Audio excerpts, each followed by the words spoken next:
Hey everybody, I'm here for video number 4, and today we're going to be talking about functions.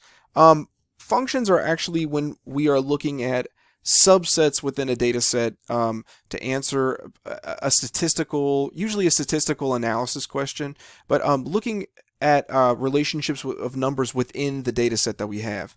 And so there's lots of different ways that we can accomplish this, but they're all going to require these prompts. And so I just wanted to start by showing you this. We've got this. These are some of the most common that we'll see. We've got sum, average, count, minimum, maximum. So these are usually done in the pursuit of a statistical analysis. So I want to see. Let's go to our data set that we've been looking at, and let's say we didn't have this total column right here, and I wanted to know.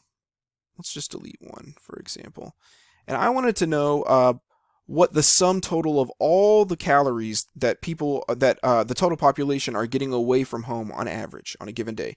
So what I would do is I'm going to treat this like a formula, and I'm going to hit equals, and I'm going to say sum, and look, it's auto prompting a function, f of x. If you guys remember from math class, that's a function. So I'm going to say sum of, and I'm going to start by clicking E5 in my column, and I'm going to drag it all the way across over to H5. And so I'm saying, what's the sum of all these rows together?